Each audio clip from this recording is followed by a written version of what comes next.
Hey guys, Tony here, and today I want to show you how I manage the inventory in No Man's Sky. This guide will help you save time by avoiding you having to gather resources on planets to craft components, by avoiding you having to visit trade stations to buy components often, and also avoid you losing time by reloading when you encounter an NPC and it requests an item that you don't have. So it's gonna be a long one, but stay with me because every tip is gonna save you time. Okay, so let's open our inventory and let's start with the exosuit. The exosuit is where all the items naturally fall. Okay, so I like to keep it empty because as soon as you lose inventory, it fills up, you won't be able to receive rewards and you'll have to be forced to clear the inventory, wasting time. So I like to keep it as clear as possible. Okay, now in the exosuit we also have the cargo as a inventory. This cargo has double capacity whatever the general has. So you would like to keep resources that you use often here. And what I have is all the resources in the first row that NPCs are going to request from me in an interaction. They might request oxygen if their life support is low. They might request sodium if their hazard protection is low as well. Or they might ask you for their species specific a curiosity item. So having these available, okay, will make it so that as soon as that interaction happens, you are able to complete that transaction. Also, it's a safety line that you have at least 500 of oxygen and sodium in case you're low for some reason, but stay with me because it's not gonna happen with the next tip that I'm gonna tell you. Okay, the first two things that you should buy for your cargo. You when you start a brand new game, you're gonna have two cargo slots already unlocked, and what I suggest you buy for them is ion battery and oxygen capsules. These stack to 100 and they will totally eliminate the need for you to be gathering sodium and oxygen on any environment. You'll be able to be comfortably safe in extreme planets because you're gonna have 100 ion batteries to be charging your hazard suit as it wears down, and also you're gonna be fine in airless planets because you're gonna be able to replenish your life support with oxygen capsules, no problem. Okay, so those are really valuable items to have in your cargo at all times, and they're really cheap, very inexpensive items to buy. So you can buy them from any trade station and they'll usually already have a stack of 100 available for you to buy at once. The next row the is where I keep my bait. Okay, when you encounter wild animals, they'll offer you a produce that you can harvest from them, and in order to identify which produce they give, I feed them their preferred bait, and then I harvest and find out exactly what they give, and I then decide whether I want to start a base to harvest or not. So I keep the basic tiers of bait, and then creature pellets. Creature pellets have extra purpose because the creature pellets are used to build the feeders. Okay, when you're building a base and you want to harvest them, so having 50 available makes me able to build 4 or 5 feeders. Also, the other useful the other use for the creature pellets is that it calms down aggressive animals. So if you have animals that are attacking you, throw a creature pellet and they'll back off. It only lasts for a few seconds, maybe like a minute, close to a minute, but just they're very inexpensive, so you can just throw another and keep about your business. I like to keep a lot of metal plating because when you actually want to build these farms or an industrial drill or a gas extractor, you're gonna need a lot for the to build these drills, and also the harvesters or the feeders. So I usually keep around 60 to 80 metal plating, and that way whenever I find the base I don't even have to worry. Although if you run out, you can always put a trade terminal wherever you're building, and then buy metal plating directly wherever you're building and not have to fly up to the trade station. Okay, they will have limited capacity on the on your base, so it might be worth visiting the trade station to buy 147, for example, if you're building something large. The next row is items that I use for navigation and secrets. Okay, these are the planetary charts. All four types. I keep a stack of. They stack up to 40.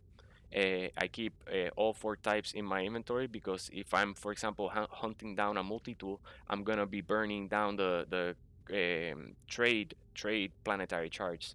So looking for those minor settlements where the multi-tool spawns. So in case I run out, I also have a stack of navigation data that I then don't have to worry about. You know where I'm gonna get navigation data from. I can just immediately replenish that trade. Um, those trade planetary charts in a trade station and go back about hunting that multi-tool.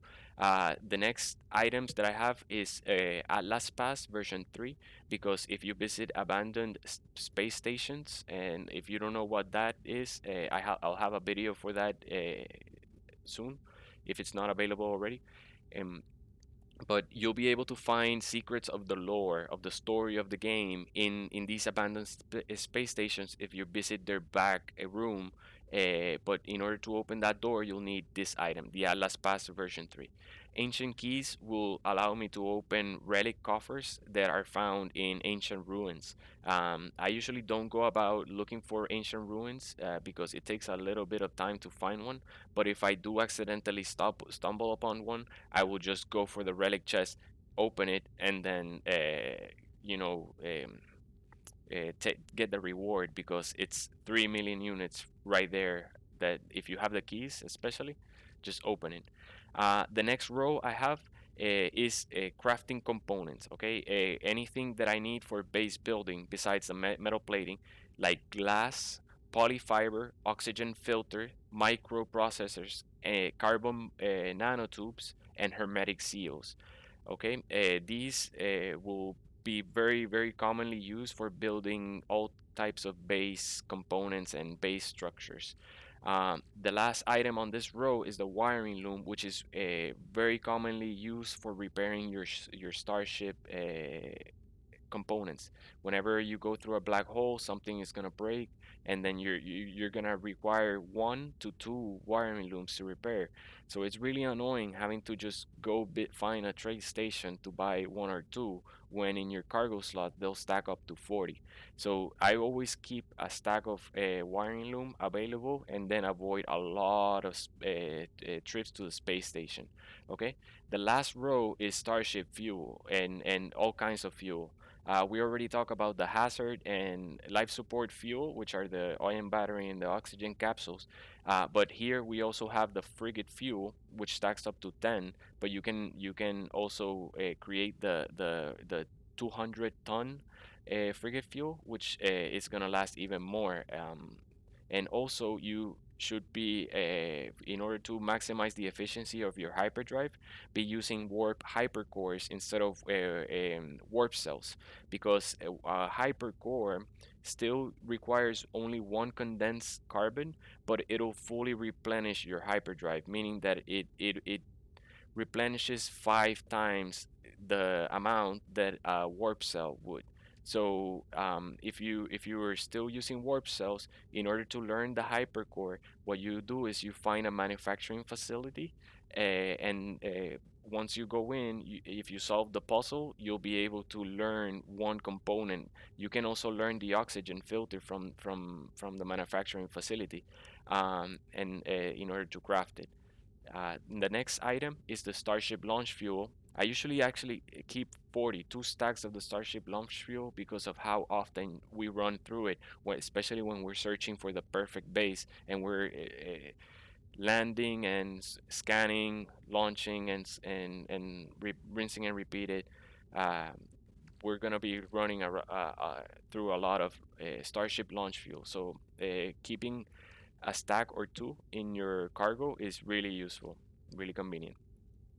Unstable plasma will replenish your grenade launcher, which is used to open the doors of um, manufacturing facilities.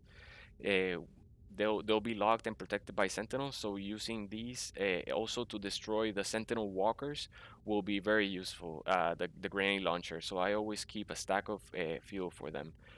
The hydrogen jelly is very commonly used to repair components and also to build base components like the medium refiner. So keeping a stack of 20 will allow you to avoid having to gather the hydrogen crystals in order to craft the jelly in order to create maybe Starship fuel or other components that you might need. They're very commonly used. You find vendors in minor settlements or in trade stations down in the planet. The where you find the starships that land, you'll find there being sold. Uh, so yeah, that's the exosuit in detail. Okay, now let's move to the starship. I have one use the for three starship types: for the hauler, for the explorer, and for the fighter. Let's start with the hauler. The hauler, I don't even fly it around at all. In my personal play style. Okay, I have it in my freighter. Excuse me. Have it in my freighter and with all available inventory slots, because what I do is whenever I land on a system, I buy using the hauler its most expensive commodity. In this case, it would be the relatticed art crystal. And I buy this item in my freighter and I sell them in my freighter. That way, I don't have to be looking for down in the planet for a minor settlement or anything like that. And if I were to sell it in the system's trade station, I would be losing 10% of the value. The trade station takes a cut around 10% of the value. So an item that's being sold here at 12% usually would be 2.4% in the trade station. Same as selling. When I'm going to sell, then I have my I go into my Starship's inventory by pressing X, and then I'm able to sell these quantum accelerators at almost 40% marked up value. And immediately I sell them, I switch to the buy tab, go to the most expensive commodity and directly buy them into my Starship inventory. So that way I don't even have to be moving items around. They're already there in my hauler waiting for me, okay? And now when I'm exiting my freighter, instead of just taking my hauler, I will take a fighter or the explorer. I like the fighter when I am warp driving.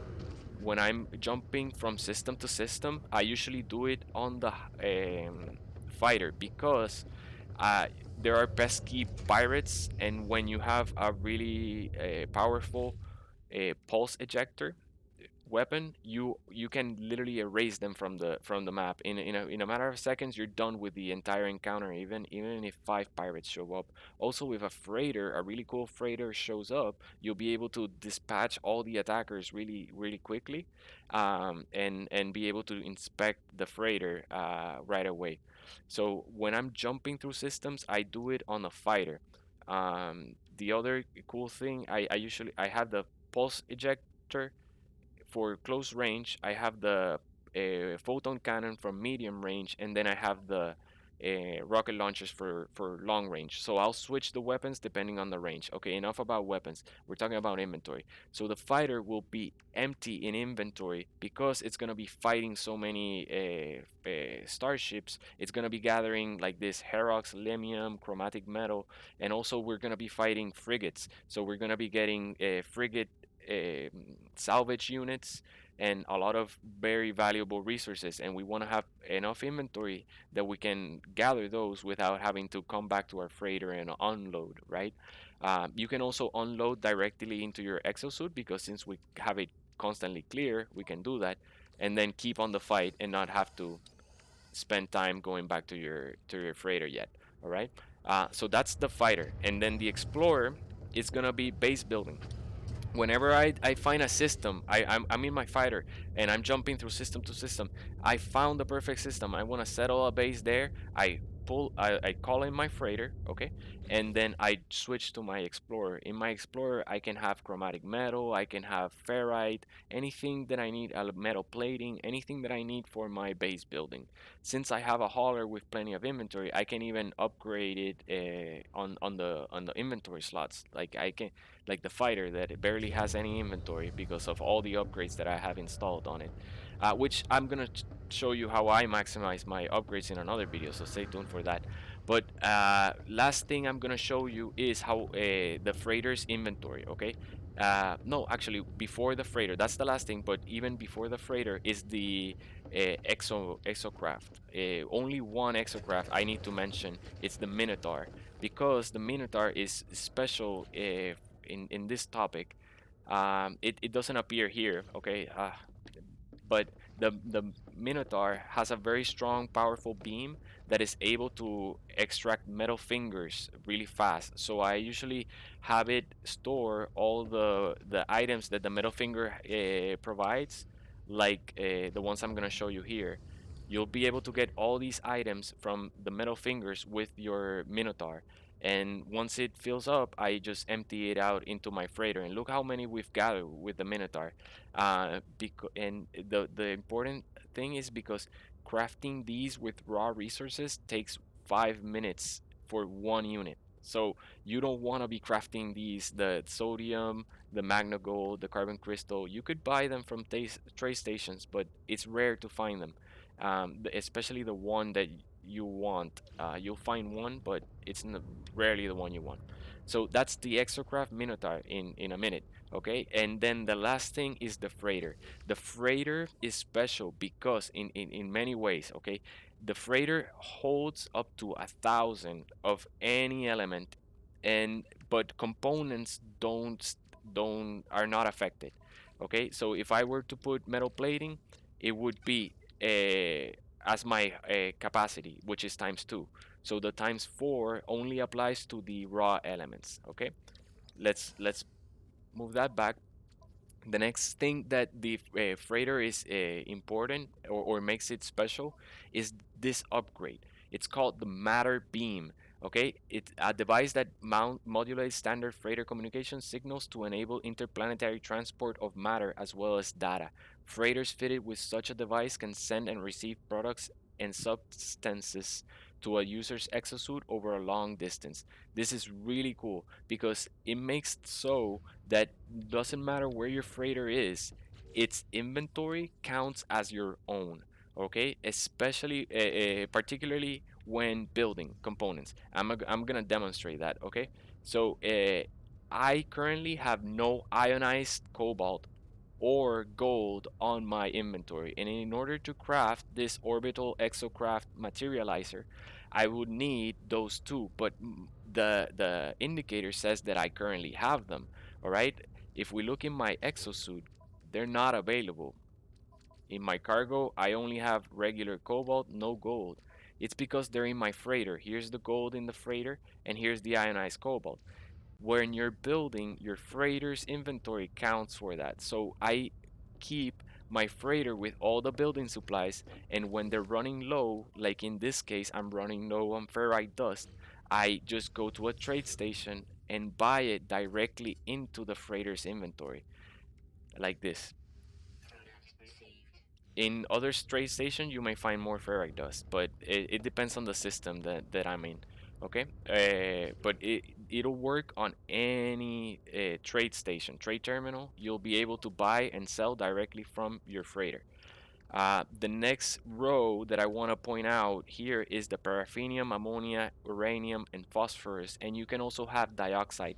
But these are the plants that I craft when or plant when I'm building a base. Notice that in order to build the gamma weed, besides the gamma root, I also need to use uranium. So having those in the freighter allows me to just worry about the gamma root, and if I'm in an irradiated planet, I can harvest the gamma root that's already there and directly plant even more of them. So the next time I visit, there's twice the amount, without me having to worry about getting uranium or finding a trace station that sells uranium. Um, the last thing, okay, my freighter inside will have all the storage units, all the storage units on, and then two storage units dedicated for nutrients. That way, I don't have to be worrying about building a cooker or like a kitchen, greenhouses or storage units on bases. I usually build harvesters and drills, and then I have my greenhouse here, and this storage units are dedicated for those. Okay, so that way, I when I'm down on a planet, my general's inventory is empty.